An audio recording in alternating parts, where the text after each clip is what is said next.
구약성경 시편 112편 5절에서 7절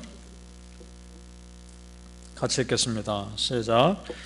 은혜를 베풀며 구워주는 자는 잘 되나니 그 일을 정의로 행하리로다. 그는 영원히 흔들리지 아니하며 의인은 영원히 기억되리로다. 그는 흉한 소문을 두려워하지 아니하며 여호와를 의뢰하고 그의 마음을 굳게 정하였도다. 아멘. 이 새벽에 예배하신 하나님의 은혜가 우리 성도님들께 함께 하시기를 예수님의 이름으로 축복합니다. 아멘. 성경 어디에나 계속해서 강조되는 영적인 원리가 있습니다. 그것은 뭐냐 하면 결국 의인은 승리하고 악인은 패한다는 겁니다. 의인은 승리하고 악인은 망합니다. 너무나 분명한 진리인데 실제 보이는 세상은 반대처럼 보여서 우리를 혼란스럽게 합니다. 악인이 잘 되는 것 같고 의인이 더 힘든 고난받는 상황을 볼 때 혼란스럽습니다. 초대교회가 자리 잡는 과정에서 얼마나 많은 크리스찬들이 순교를 당했는지 모릅니다. 붙잡혀 고문당하기도 하고 사람들이 보는 앞에서 화형당하기도 하고 사자의 밥이 되기도 하고. 질문이 드는 겁니다. 하나님 정말 살아계시는가? 지금 우리가 모를 뿐이지 예수 믿는다는 이유 때문에 핍박당하는 사람 지금도 이 세상 어디에선가는 있을지도 모릅니다. 그런데 성도님들, 사실 우리도 그렇지 않습니까? 예수 믿는다는 이유 때문에 내가 참아야 하는 일들이 참 많습니다. 내가 예수를 안 믿었다면 세상 사람들처럼 똑같이 내 마음이 내키는 대로 말하고 행동하고 했겠죠. 그럼 내 속은 시원했을 겁니다. 그러나 예수를 믿는다는 이유 때문에 내가 참고 견뎌야 할 일들이 많단 말입니다. 그때는 정말 속상하고 답답하지만 그러나 여러분, 바로 그때 하나님께서 우리의 믿음을 달아보시는 겁니다. 믿습니까? 그때 우리의 믿음 보시고 하나님께서 잘했다, 착하고 충성된 종아, 칭찬할 수 있기를 축복합니다.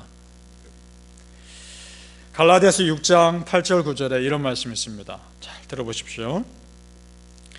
자기 육체를 위하여 심는 자는 육체로부터 썩어질 것을 거두고 성령을 위하여 심는 자는 성령으로부터 영생을 거두리라.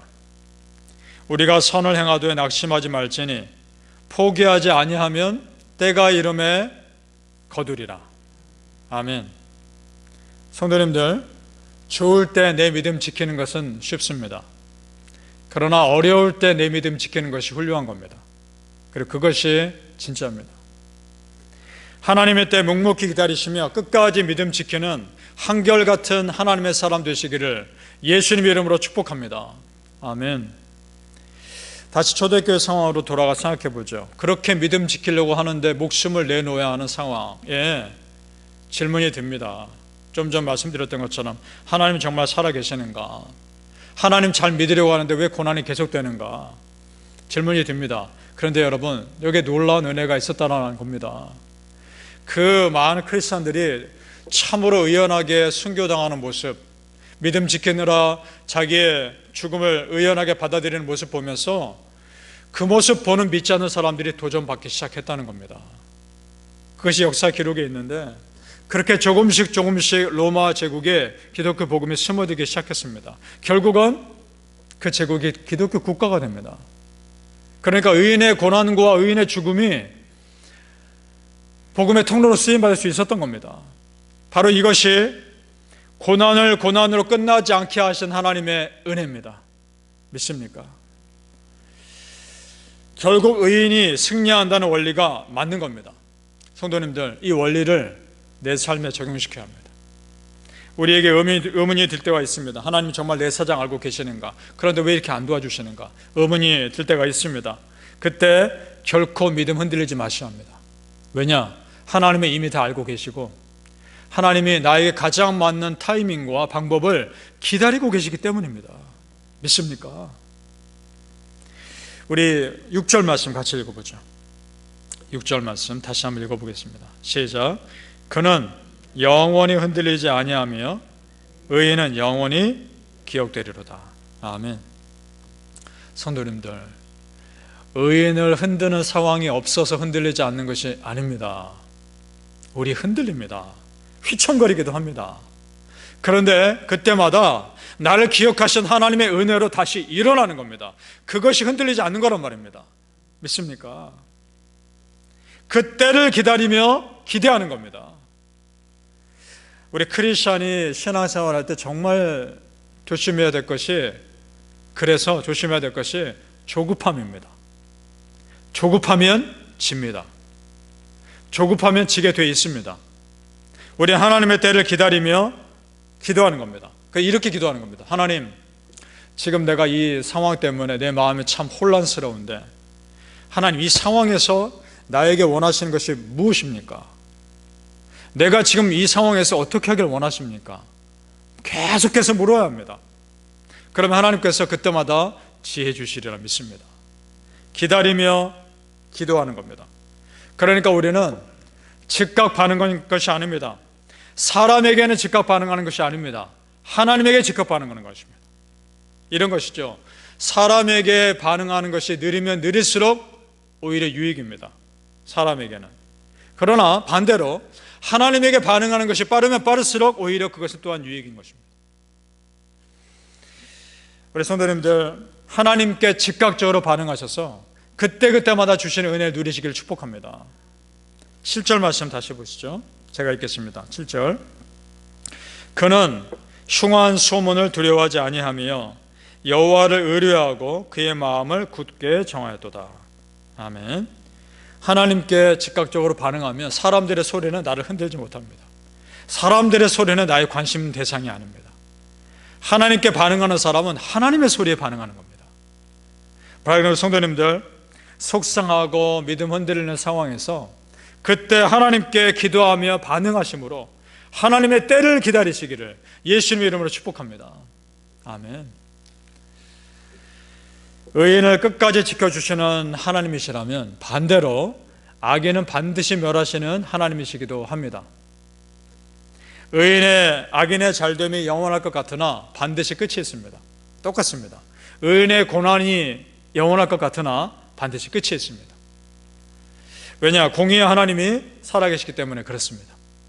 우리 감옥에 억울하게 갇힌 요셉을 생각해 보죠.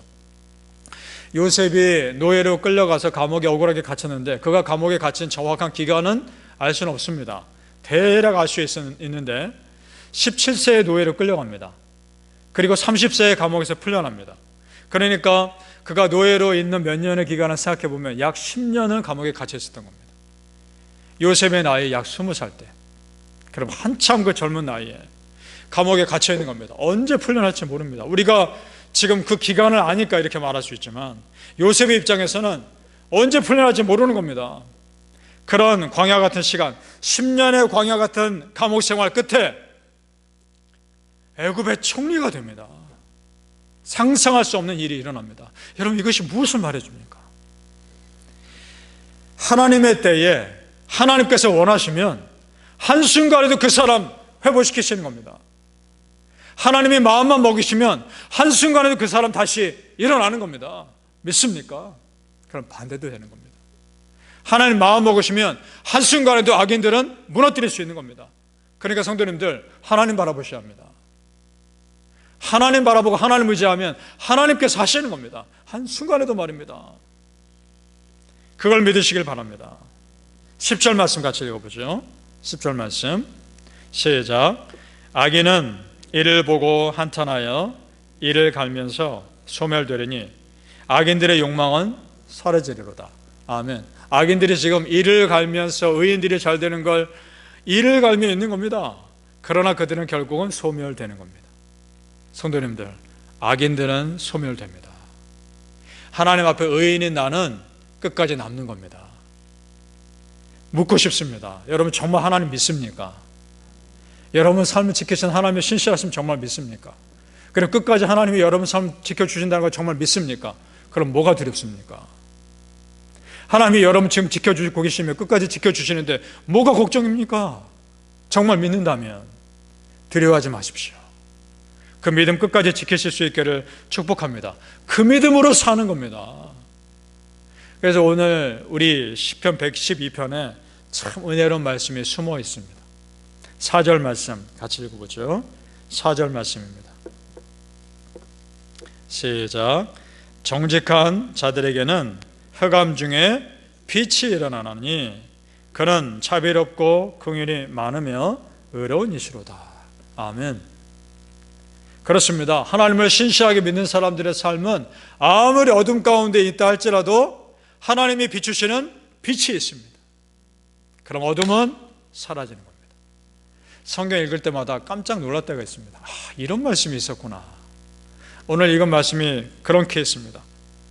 정직한 자들에게 흑암 중에도 빛이 있다라는 이 말씀, 참으로 우리에게 소망되는 겁니다.